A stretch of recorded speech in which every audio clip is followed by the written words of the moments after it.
First of all, I would like to present my heartiest gratitude to the organizers and distinguished members of the panel. Today, I feel very honored to represent Capacity for Afghanistan think tank and to speak about peace process and our shared destiny with our neighboring and Islamic country, Afghanistan and Pakistan.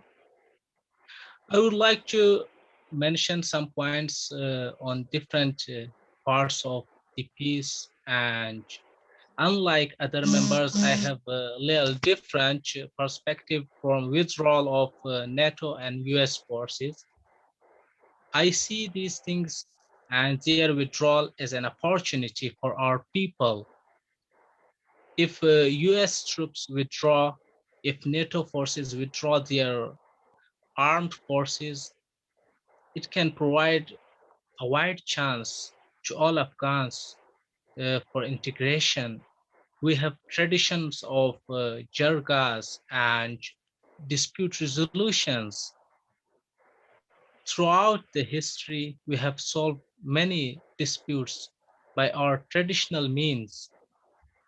So far, when we see these negotiations, we find that Taliban and US are two parties, and Afghan government is kept aside of these negotiations, and Taliban side never accepted them as a counterpart.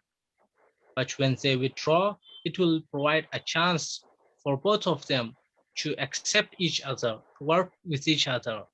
If I give you example of our recent history, when Mujahideen took over the Kabul, they declared all Khalqi government officials kafir, and they were either forced to leave the country or to be thrown behind the bars, which eventually resulted as losing too many skilled doctors, engineers, highly professional pilots, and of course, too many officials.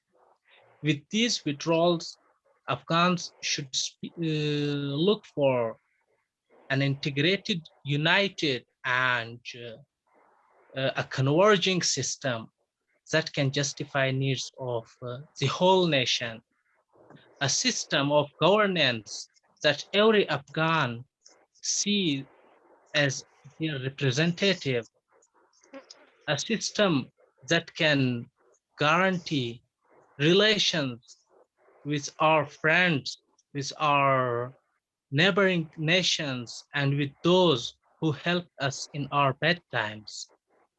And we look forward, like as far as Pakistan and Afghanistan relations are concerned, we share too much in common. We share Islamic values, we share traditional values, we share common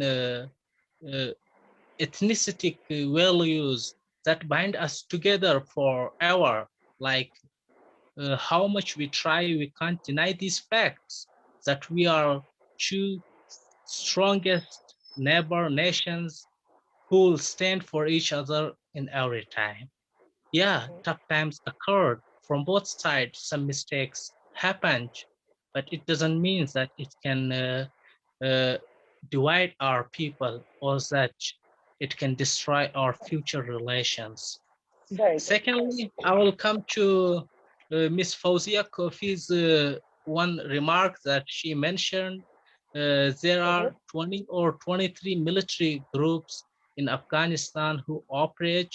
My opinion is that throughout these temporary ceasefires, which happened for 3 days or 2 weeks or almost a month, casualties between government and Taliban sides almost reduced to zero, which means those all military groups operate under the high umbrella of Taliban, and without their support, they are nothing. If the government or people of Afghanistan make a peace pact with the Taliban, or they agree on something that can justify needs of the people, then there will be no fire, there will be no burn, and there will be no blast. and no group can persist.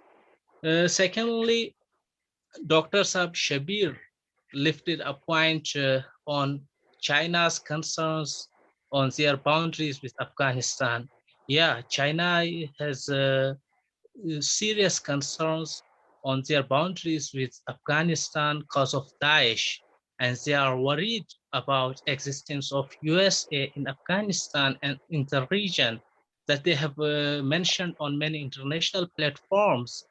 But if we can assure China that a peaceful and united Afghanistan will never go against them, we will treat them as a friendly nation, and we will secure our borders with them as we secure our borders with other friendly nations of ours. So there should be no worries from their side, and they should work for a united, converging, and nationally interest-oriented peace deal in Afghanistan. Thank you.